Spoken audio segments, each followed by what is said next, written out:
Sobrang nagulat nga ako mga kaputi sa video na to at hindi nga ako makapaniwala kasi tignan nyo to, nag-trending sa TikTok. Ayan no, ngayon ko lang nalaman na meron palang mga ATM machine sa mga sasakyan natin. Grabe, dapat matagalan namin to nalaman at sana hindi kami nahihirapan mag-withdraw. Ayan no, wow, totoo kaya to? Grabe, totoo kaya yun mga kapudi. Meron palang mga ATM machine sa mga sasakyan. Dapat pala dati ko pa nalaman yun. Di sana hindi na kami nahihirapan mag-withdraw kung saan-saan. Kasi dito ko nga kami sa probinsya, minsan nahihirapan kami maghanap ng ATM machine.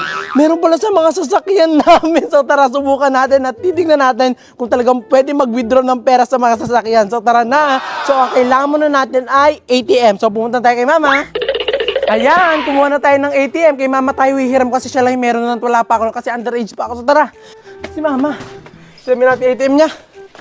Saan si mama? Ayun! Ma! Peram nga po ako ng ATM nyo. Bakit? Kasi meron ako nakita sa TikTok, meron daw ATM machine sa mga sasakyan. Kailan pa nangyari yun? Eh, sabi daw eh, try natin. Pero nasa yung ginagamit yung po dyan, ito? Ayan, so ito, nasa akin na yung ATM ni mama. So pag meron na withdraw ako dito ng pera, ma, akin na yun ha. Sasakyan? Meron daw eh. So tara, try na natin mag-withdraw sa sasakyan gamit tong ATM nila mama. Let's go! So ito na mga kaputi, gagawin na natin. Ayan, so dito natin gagawin siya sa dalawa naming sasakyan. Dito sa Fortuner, pati dito sa Kia. Susubukan natin sa dalawa na yan kung sino talaga sa kanilang may ATM machine. So kunin muna natin mga susi nila para mapa-under natin at magawa natin yung nakita natin sa TikTok. So ito na mga kaputi, ayan, so gawin na natin siya. Nasa atin na itong dalawang susi. So una muna natin siyang itatry dito sa Fortuner. Ayan, so tara. Nandito muna natin siya itatry. Ay, sana talaga meron to para sa, kasi sabi ni mama kapag meron daw ako na withdraw dito, sa akin na daw yun. So sana meron ako ma-withdraw. So buksan muna natin siya kasi nakalock. Ayan to, Fortuner. Ayan. Yun. Yan, dito tayo sa loob. So tara. Ayan, so tara na. Hanapin na natin dito yung ATM. Sana meron talaga tayong mahanap. So buksan muna natin to kasi di natin magagawa pag di pa natin ito binuksan. So tara. Yan na, so bukas na ang sasakyan. So hahanapin na natin dito yung ATM. So sabi dun sa TikTok, dito daw siya mahanap sa part na to. Ayan, so dyan natin siya hahanapin. So dito yun, wait lang, kunin lang natin tong ATM card natin. So ito na, gawin na natin. Ayan, so hanapin natin dito kung saan natin ilalagay mo ng ATM. Pero sabi din sa TikTok, dito daw lalabas yung pera sa pinaka-box na to. Ayan, dyan daw lalabas yung pera. So sana talaga meron tayong ma-withdraw dito sa ating ATM. So tara, ilagay na natin siya. So dito natin siya ilagay. Ayan, sa may lalagaran na to. Tapos, paano? Ah, yung password niya dito. Ayun! Meron na rin pala dito ng ano, parang number type. Wait lang. Ano yung password nito? Ah, siguro ilalagay ko dyan yung amount na i-withdraw ko. Wait lang. Lagay tayo. 10,000 muna. 10,000. Ayan, nakalagay na tayo 10,000. Tapos ito. Tatawa. Ito, baka ito. Ayan. Wait lang, tignan natin. No, tumutunog nga. Tumutunog nga. Oh my God, baka meron ng lamang pera. Check na natin ha. And 1, 2, 3. Natin ha, 10,000 yun. Meron nga. Meron nga tayong nai-withdraw. Bibilangin ko kung magkano to. So ayan, bilangin natin kung talaga saktong 10K ito nilabas sa sasakyan, di ba? So bilangin natin 1, 2, 3, 4, 5, 6, 7, 8, 9, 10! 10,000 ang galing! Nakapag-withdraw nga ako. Titignan nyo. Di ba dito pala lumalabas yung pinaka-pera? Sara na natin yan. So doon naman natin i-try sa sasakyan ko doon sa Kia. So tara. Oh my God, may 10K na ako. Ayan, so ito na. Dito na natin i-try sa sasakyan ko. So i-open muna natin. Ay, sana meron dito yung mag-withdraw dito kasi nakakuha na tayo ng 10,000 dito sa ATM ni mama. So sabi diba ni mama kapag daw meron ako na-withdraw dito akin na, so meron akong 10K.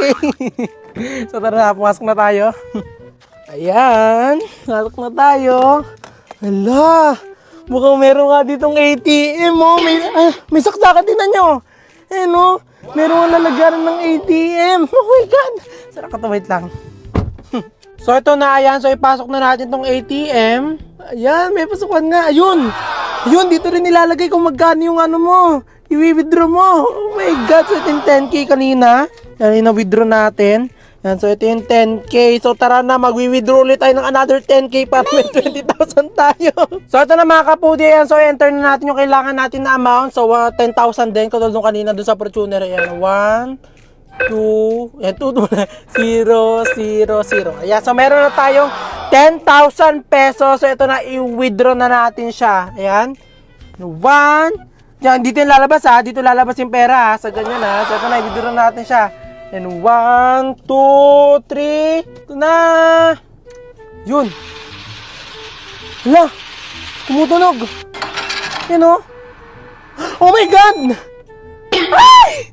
Naglabas na siya ng 10K! Oh my God!